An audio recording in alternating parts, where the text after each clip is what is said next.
Our message to Scott Morrison is clear: we expect more. Ladies and gentlemen, today we're going to bring you potentially our most important interview we've ever done.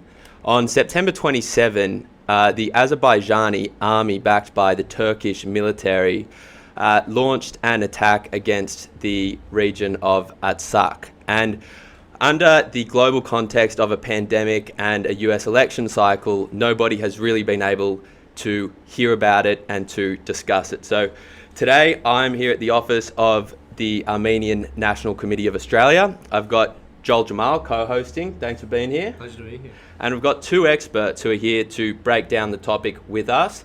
First of all, Hayk Kayserian, is that how you pronounce it? Yes. The Executive Director of the Armenian National Committee of Australia. And secondly, Kaylar Michaelian, Michaelian. Correct. These Armenian names are going to give me some trouble, and it's potentially going to happen throughout the interview, who is the permanent representative of the President of the Armenian region of Artsakh in Australia. I don't think there's anybody better in Australia we could get to discuss the issue, so thank you both for coming on. Thanks for the opportunity.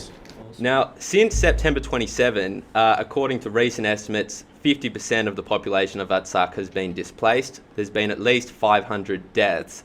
Could you briefly give an introduction to what's actually been going on for people who are not familiar? Okay. Hayk, I'll go with...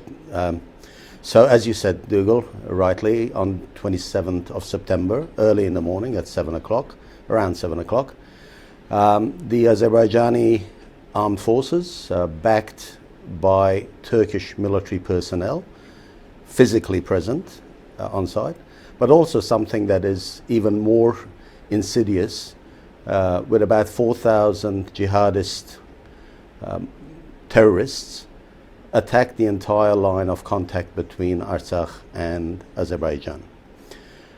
These, in particular, I just want to concentrate for a moment on these terrorists being there.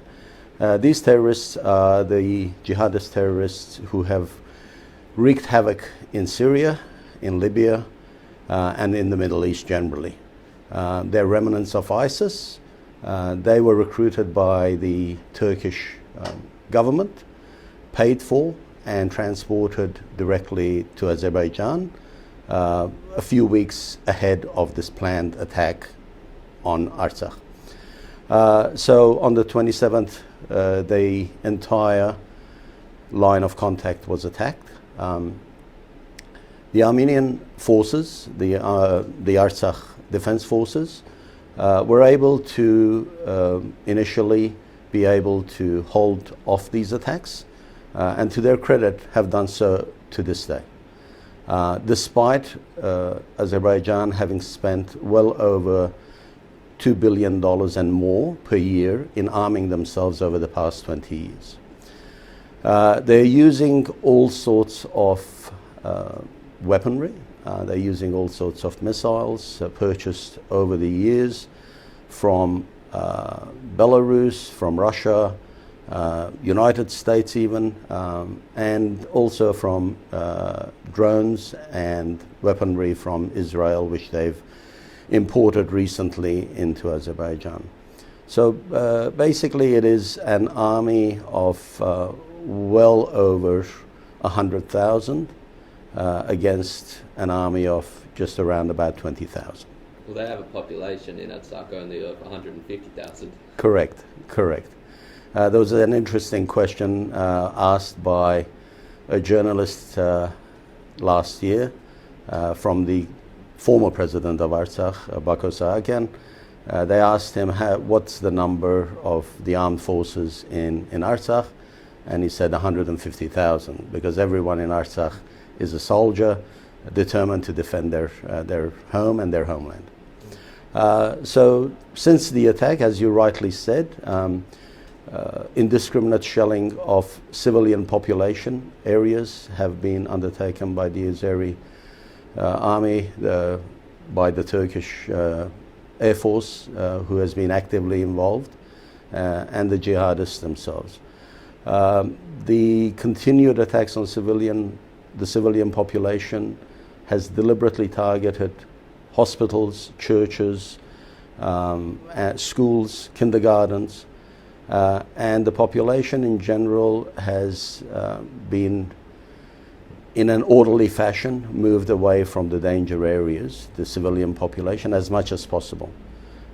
Some of the population have remained behind, the sick and the elderly mainly, and we've recently heard of atrocities committed by the Turks, by the Azeris, and in particular by the jihadists.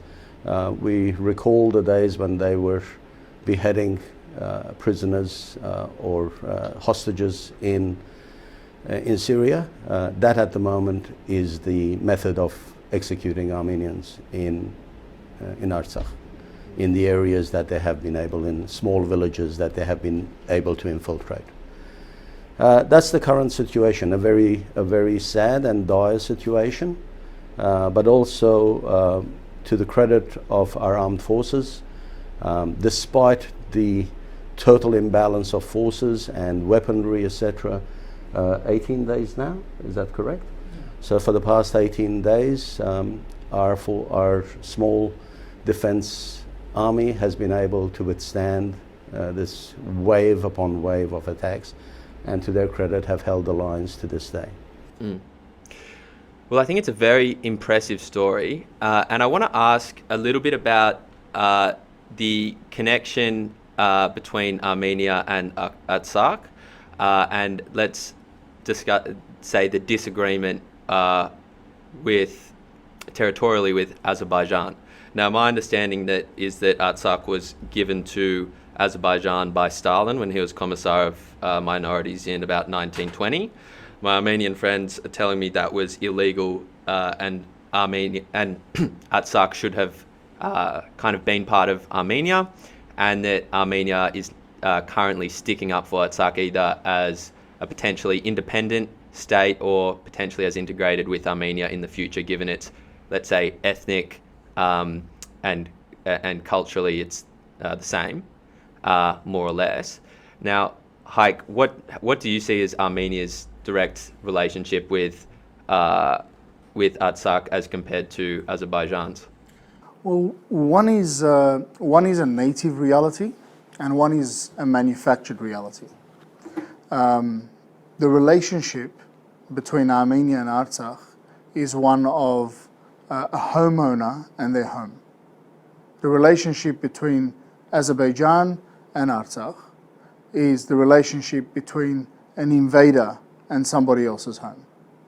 And the reason I say that is because even by Azerbaijani records, who, by the way, as a country have been around since 1918, at its worst, at its lowest, the Armenian population of that region, of Artsakh, Nagorno-Karabakh as they call it, was at 75%. So at its lowest, in the last thousands of years, it was populated 75% by Armenians. At its highest, 95%. Now, continuous inhabitation of a piece of land means you are indigenous to that land, and anybody else that has claims on it, it's going to be illegitimate claims. Now, in Azerbaijan's claims, you're very right, Dougal. Stalin drew some borders. He did that often during the Soviet Union. That's why it wasn't a very nice place, and history doesn't look at Stalin very nicely. But we do have these Western leaders for some reason, and leaders all around the world, that prefer to protect the borders drawn by Stalin as opposed to the rights to self-determination of indigenous peoples. So that's the difference in the relationship between the land. Now, the relationship was escalated when the Soviet Union was crumbling, which was a great time for the world. And everybody within the Soviet Union realized that their pathway to independence was becoming clearer. They would hold referendums, and the population of their regions, their Soviet republic, so to speak, would either decide to be independent or be part of the new Russian republic, right, Russian state. Now, the Artsakh people at that time, who was still the vast majority of the population were Armenian, said, hang on a sec. Yes, Stalin gave us to your Soviet control once upon a time. We've never been under your sovereign control. That's never happened. That Artsakh has been under the control of a sovereign Azerbaijan. So we will not become part of a sovereign Azerbaijan because of this decision by Stalin back then. We want to be part of Armenia. Now, as soon as Azerbaijan heard this, that sort of Ottoman inside them kicked in, and they started massacring Armenians. It was ethnic cleansing 101.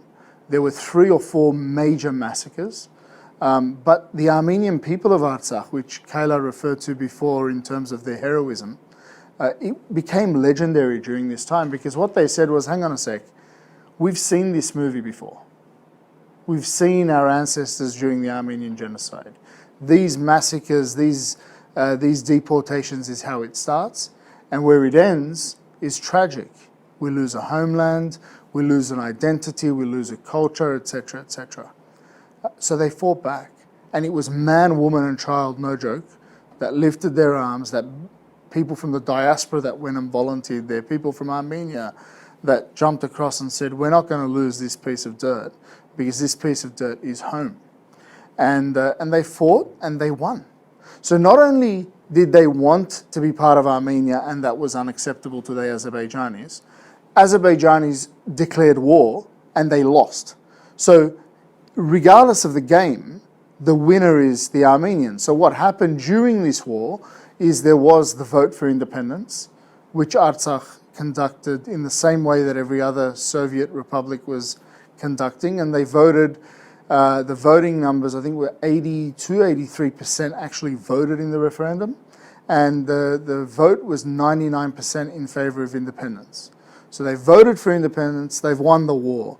94, Azerbaijan surrenders to a ceasefire, and Russia brokers a deal that basically says, you guys cease fire, we'll decide this process through a coordinated process, and that process is called the OSCE Minsk process, which I'm sure we'll allude to. Interestingly, on that OSCE or the Minsk process, Azerbaijan has been campaigning for Turkey to be a co-chair, and we've also seen Russia broker a ceasefire about 5 or 6 days ago, which hasn't seemed to be too effective. What are your hopes in the short term of peace or settlement of this conflict?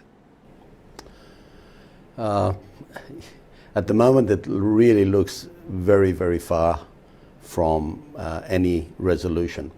The reason is a very simple one. Aliyev and Erdogan, Aliyev being the leader the president of Azerbaijan, the dictator of Azerbaijan, and Erdogan, the dictator of Turkey. Their approach is a maximalist approach, all or nothing. So we will take all, and the Armenians can have nothing. With that kind of an approach, I cannot see anything moving forward in terms of any negotiations happening. Negotiations can't happen when, again, I stress, where civilian population is being bombarded on a daily basis. The capital of Stepanakert, a beautiful, beautiful city, has been virtually turned to rubble. So under those circumstances, there's very little that I can see coming from the Azeris and the Turks. From the international community, I personally, I'm not holding much hope there either. As Hayk very rightly said, the US is currently involved or self-obsessed with their elections, and the European Union, unfortunately, seems to be unable to understand and appreciate that Turkey is really out there to get their influence right across that area and from there into Europe as well. Oh, sorry, I didn't mean to cut you off. I think that's a really interesting point about let's call it the relative silence of the international community. I mean, doing some of the research beforehand, I think Scott Morrison in 2011 said we need to recognise, for example, the Armenian genocide, but then since being Prime Minister, he hasn't touched on the Armenian genocide, but promotes a kind of strong relationship with Turkey.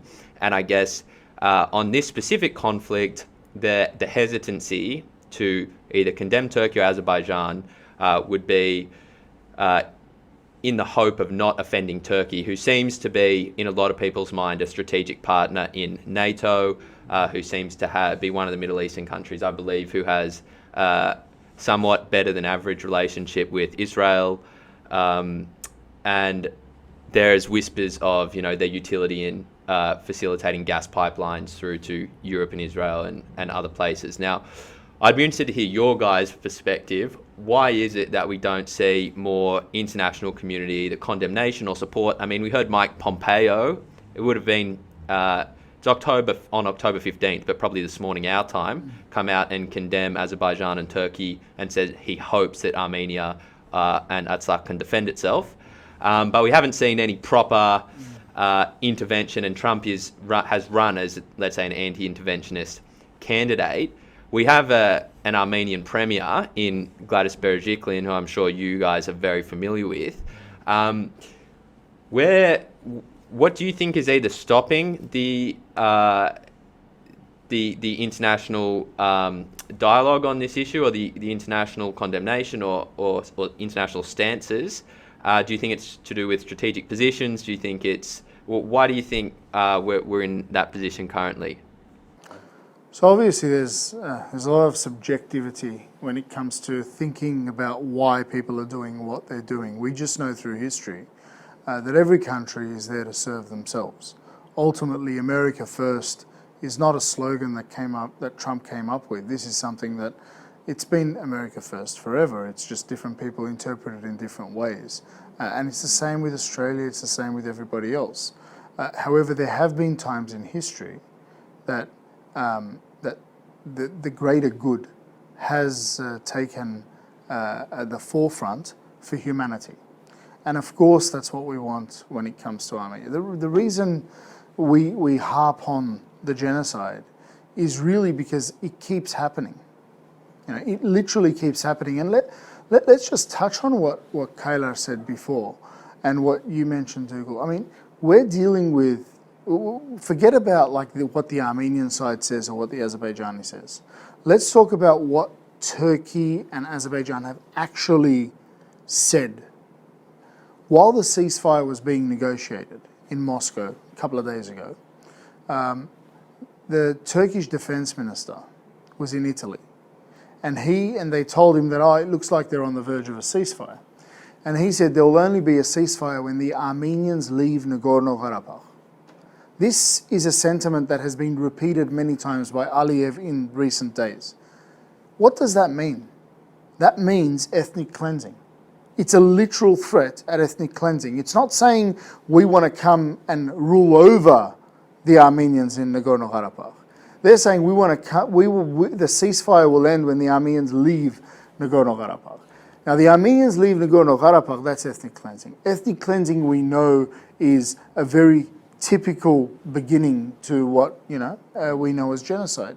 So what we expect from the international community is to stand with democracy, not dictatorship. We expect the international community to stand against ethnic cleansing, to stand with indigenous peoples that have continuously inhabited a piece of land.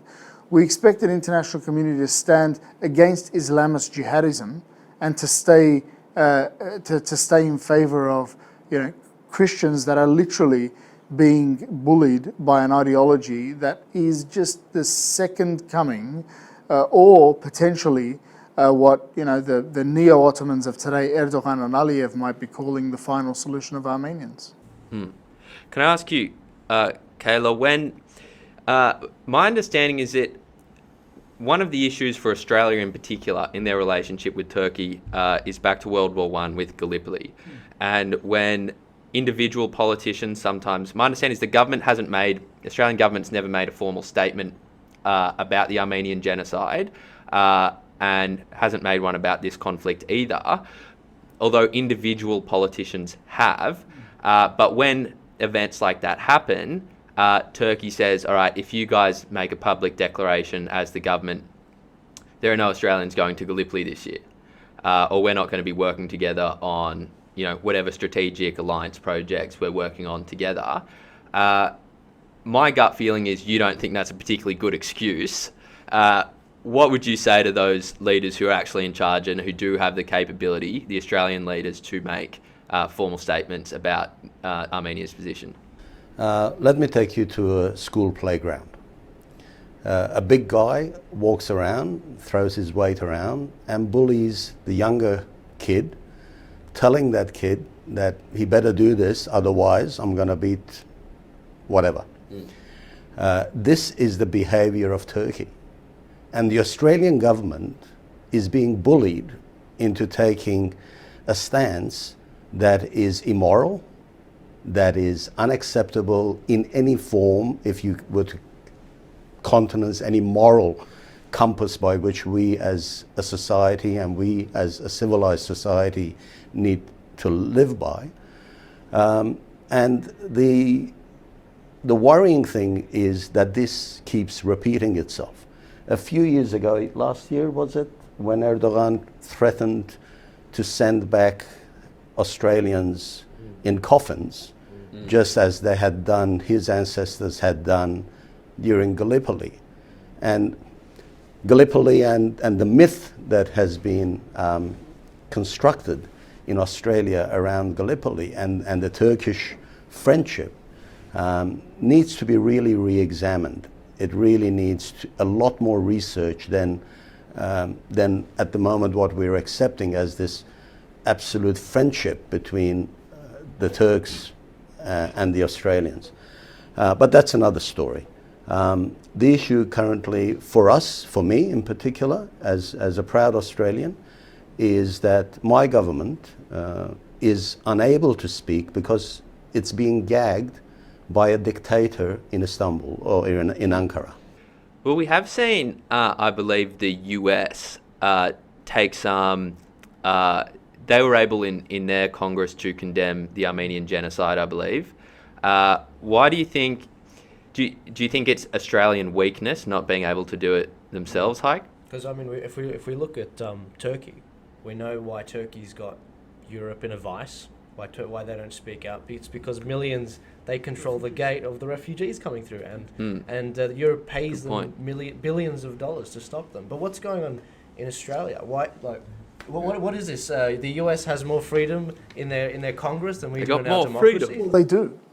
They do. I mean, the reality is, so let's play this out for a moment with the genocide. You've got, you mentioned Scott Morrison. Scott Morrison, 2011, stood up and not just spoke about the Armenian genocide by name. He actually called on Australia to recognise the Armenian genocide.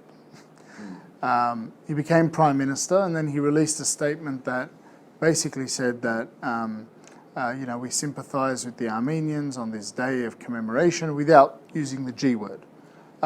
When he was confronted about this in the lead up to the last election by a journalist, he responded to the journalist to say, well, we have been working very hard to make that trip a possibility about Gallipoli.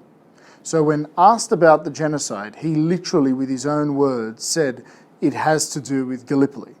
Now, my understanding from the conversations that I have had, it's not simply about stopping Gallipoli from going ahead or closing Gallipoli down for renovations. It's also potential threats that happen at the time of Gallipoli, and Turkey saying that they might not actually be able to protect the Australians that go and complete their pilgrimage. This is literally holding the graves of our Anzac soldiers as hostages in negotiating a human rights issue with Australia. That is the literal thing that's going on. Now, the difference between the Congress and the Parliament of Australia, it's not very different when you look at the individuals and the overall will of the Parliament.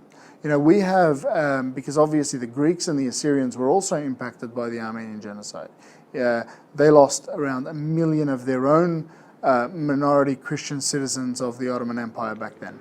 Together we formed the Joint Justice Initiative this year, and we have been collecting signatures of parliamentarians to see how many of them would be willing to put their name and signature onto a document that says we want Australia to recognise the Armenian, Assyrian and Greek genocides. That is already about a third of Parliament that has signed that. The amount that have actually spoken since 1988, when Hansard started taking records, is 78 speeches, but individuals making speeches. When you count all the speeches using the words Armenian genocide, calling for recognition, it's well over 100. Our allies are some of the names that will roll off any Australian sort of political junkie's tongue. These people are our allies. We've got ministers like Sukkar and Fletcher. We've got shadow ministers like Keneally and Fitzgibbon. We've got people from the left like the Greens, for example, who have a party position to recognise the genocide. And when Corey Bernardi was there, his Conservatives had a position to recognise the Armenian genocide. You had everyone from Lionhelm to One Nation. You have everyone in between in terms of individuals. The issue is that there is a gag order. Otherwise, if you leave it up to the will of the Parliament will recognise the Armenian genocide. The gag order The deep state? Well, no, I wouldn't want to. Look, I'll leave the theorising to others. The facts that I deal with on a day-to-day basis in representing our community is that the Parliament, who are elected by all of us, have a different opinion on this thing than the administration, because the administration is guided by the bureaucracy. The bureaucracy is the real hold on this issue, and turning the bureaucracy is apparently is more difficult than turning a Mack truck. So there needs to be political pressure applied. We have a lot of great allies in trying to make that happen. However, it will take the will of people to say this is what it is. And on this issue, the Artsakh issue, Australia is not saying nothing on it. What they're saying is effectively nothing. They're saying that we encourage both sides to put their weapons down and return to the negotiating table. Like 3 million Christians, Armenia and Artsakh combined, have decided one morning to pick a fight with 100 million Turks, right, between Turkey and Azerbaijan, with nowhere near the military build-up of their opponents, right? And the media, the idea that they constantly say, both sides are blaming each other. Yes, but bloody go find the truth. Amnesty has just reported that a cluster bomb was let off in the Armenian capital of Stepanakert, right? Stepanakert is where the only independent record of a cluster bomb has been registered. It's an illegal weapon to use. Did the Armenians bomb their own capital? No, you don't need to say, but the Azeris deny it. I must object, mate. We've got the Azerbaijani dictator stating that the Armenians are the ones bombing their own churches and using cluster bombs on their own people. Yeah. So that they can blame the Azerbaijanis. That was just an aside. Sorry, Hayk. No, this is what we're dealing with, and I think the frustration that we have as a community is because we just sort of expect more from people that are just sort of exert the values that Australia does, and I don't think it's much to ask. So let me get this straight. We're going to talk very plainly now. The position Australia's taken is that when you're in government, you will not take the Armenian side on this, because it seems like you're getting everyone that's not in government to sign on to this, onto this basically. The executive branch of government, because a lot of government MPs are on our side. And the reason they're giving is that they don't want to endanger dead Australians that died in the Gallipoli War. Those families visiting, those Australians doing the pilgrimage over to Turkey, they don't want to endanger those lives. So what we've done, I respect the Anzacs, I respect the sacrifice they've made. We are elevating their sacrifice to a possible genocide happening today to living people. That's speaking plainly. And in terms of the actions of Silent Scott on this, can we trust him anymore? The fact that I'll give credit where credit's due, but it sounds like he's flip-flopped on this because he's in government now, and now he's not walking the walk. What if you could give a message to Scott Morrison directly? What would you say to him? Well, our message to Scott Morrison is clear. We expect more. We know we're not asking him to say something that he hasn't said before. We're not trying to put words in his mouth. We are saying that whatever words you have spoken in the past, continue to speak those words. Walk the walk that you have walked. Don't let anybody, especially a foreign dictatorship, stop you from saying what you know is right, what you have said is right. The only thing I will add on this issue is foreign interference is a major issue in Australian politics. You guys know that and I do. But China is not the only game in town. What is this? I mean, this whole focus on China, not that it shouldn't be. Absolutely China should be a focus. But all of our laws are written with China in mind. All of the legislation that is implemented is with China in mind. Therefore, all of these Islamist dictatorships that have their tentacles into Australia are not being given the attention that these laws deserve. And we have politicians, good people, because Scott Morrison is a good person, right, being gagged when I'm sure he doesn't want to be gagged. Mm. Well, you mentioned applying political pressure to the bureaucracies before. I understand there may or may not be a protest in Sydney in a few weeks' time, but we have seen, someone was telling me, big protests in America recently with tens or potentially hundreds of thousands of people. But, we don't hear about it. I mean, I checked CNN this morning and it was another trans story. It was a story about trans someone, but nothing about the Armenian genocide or Hunter Biden for that matter. Probably the two big stories of the day. Can you tell us about the political pressure that's being applied or needs to be applied, and then tell us why you think there might not be the media coverage that it deserves? I'll let you. Yeah, look, I think, again, it's a combination of things, right? Of course, the media, majority of them are businesses, and they need to serve news that they believe will be most consumed, right? And that's their prerogative. However, they also have a responsibility as the fourth estate in Australia to hold everybody to account, right? Otherwise, what is the point of the democracy that we live in? In terms of why they do what they do, some of it is overt corruption. Some of it is media having other interests, and I think some of it is resources, right? Depleted resources. I think if you put all of these together, you'll find the reason of why it's happening. But the reason I said corruption is because the BBC the other day had a headline that said, the church that was bombed in Shushi, what was it, 300, when was that church goes back? 1780. Yeah, so 18th century church, right? It was bombed, and then when the journalists went in, including Armenian journalists, Russian journalists, others, to inspect the damage, a second hit was made on the church, and injured one of the journalists, one of the Russian journalists that was in there. Now, BBC reported this with the headline saying Armenia accuses Azerbaijan of bombing a church, right? Just like, so what is the alternative consideration in that headline? Do you know what I mean? Like, if you're not wanting to take a stance there, just in your headline, you must be considering that something else might have happened, right? Is it the aliens or is it the Armenians, right? So the reason I brought up BBC is because the Azerbaijani laundromat is an investigation by the same guys that brought you the Panama Papers, right? And their investigations looked into, uncovered, I should say, $3.2 billion in paid bribes by the Azerbaijani dictatorship to Western politicians, businesses and media entities. The majority of that money, and that's just 2 years of work between 2012 and 14, before the Azerbaijani embassy was founded here. So in those 2 years, a lot of money was spent, particularly in the UK. $200,000 of that money is actually sitting in Australian accounts. We'll find out where that is through some investigation that we're trying to do.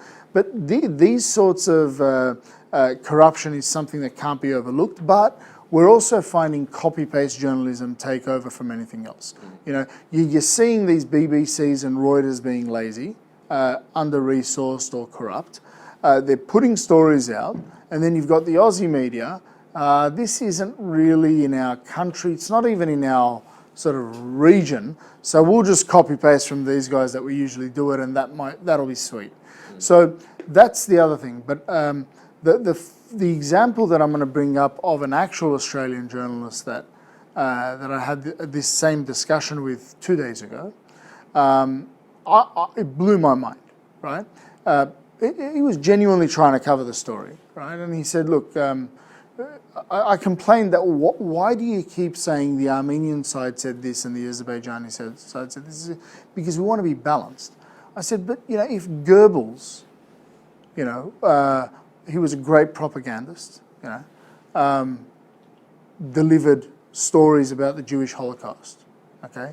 And Albert Einstein, who was forced to flee Germany at the time, said, hang on a sec, but they're literally slaughtering us, gassing us, killing us. Were you going to say, hang on a sec, to make this a balanced story, I better go see what Goebbels has to say about this, right? That's who we're dealing with. Aliyev, he took over from his dad. Most Azerbaijanis, right, who are 30 and under, 40 and under, have only had an Aliyev as a president. He literally is a real-life house of cards. His wife is his vice president. Today, not tomorrow.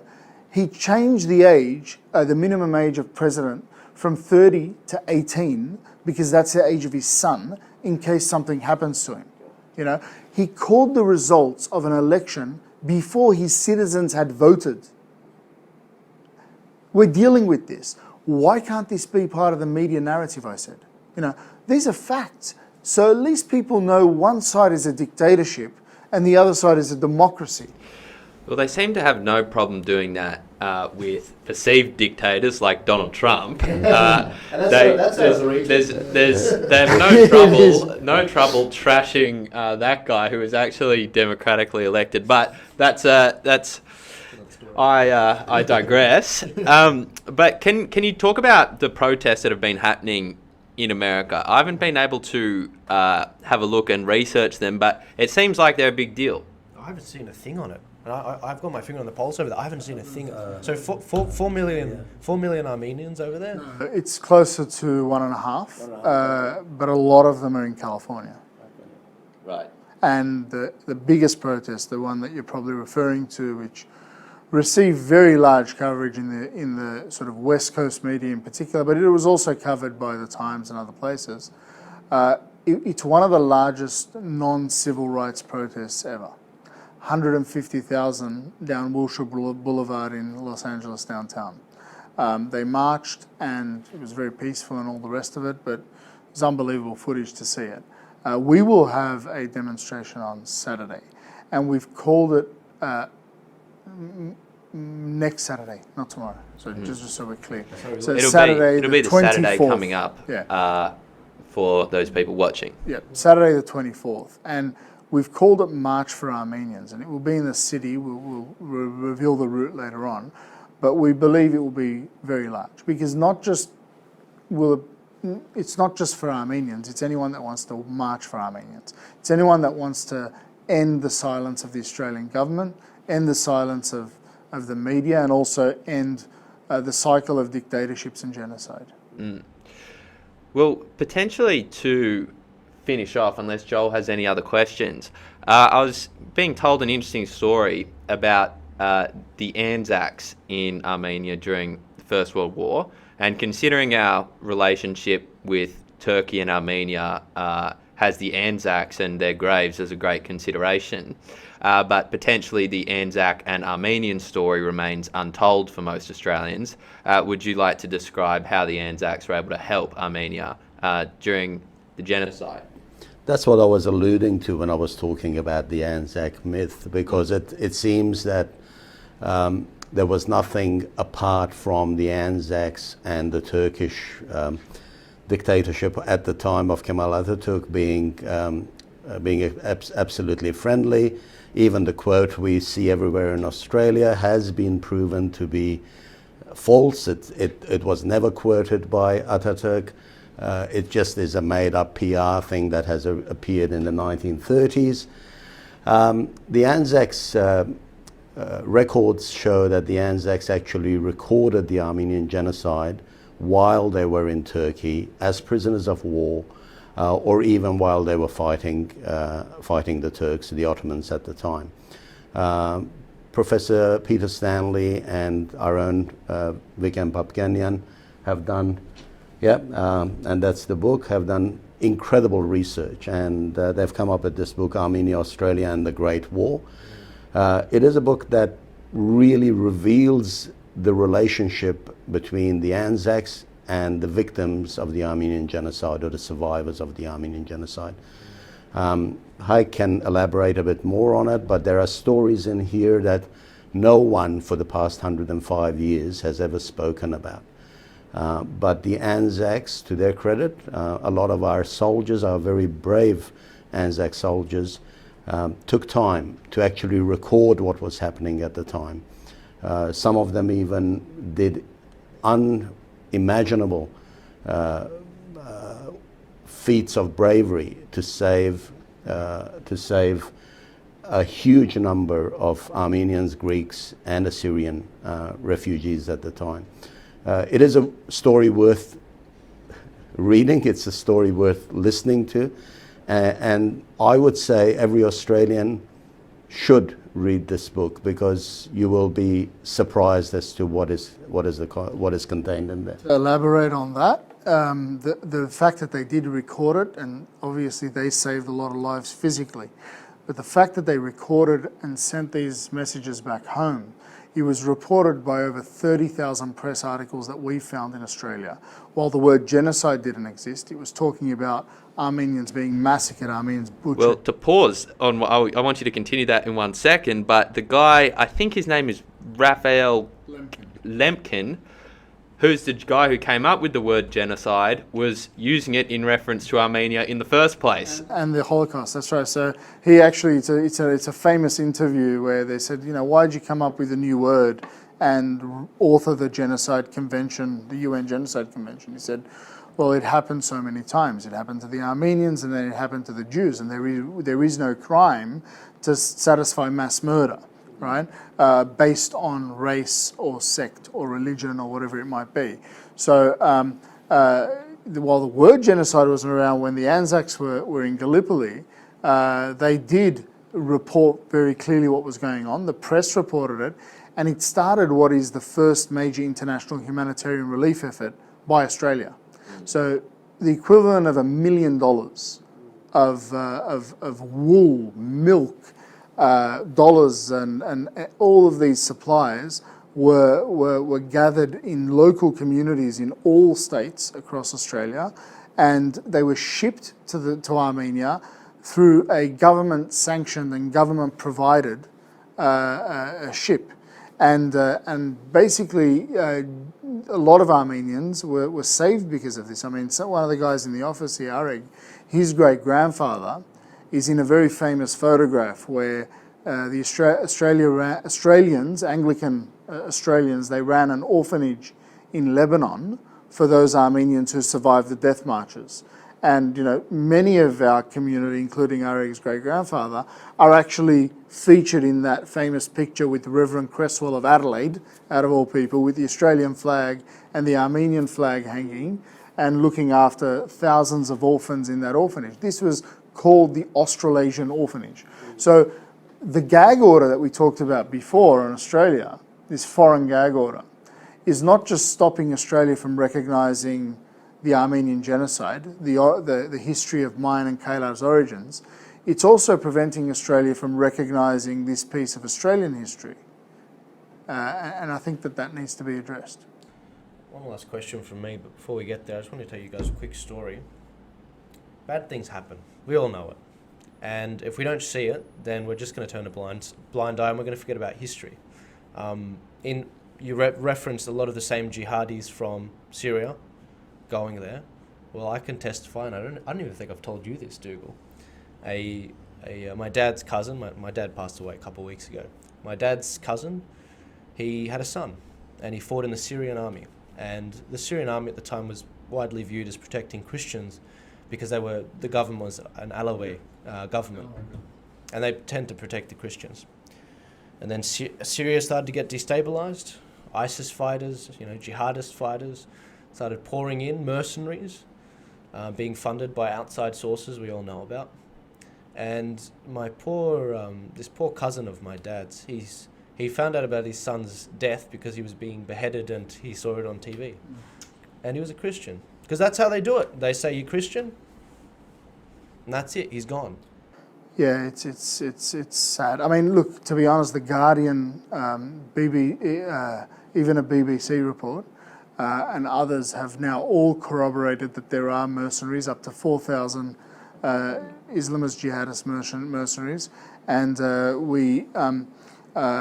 in the interviews with some of those mercenaries, one of them basically said that we're being paid $1,500 US a month by Turkey, and there is the promise for Christian blood, Allahu Akbar, and that's that. So that's what this is for those people. To be honest, any mercenary is dangerous, but we know that the largest destabilizing force in the Middle East at the moment is Turkey.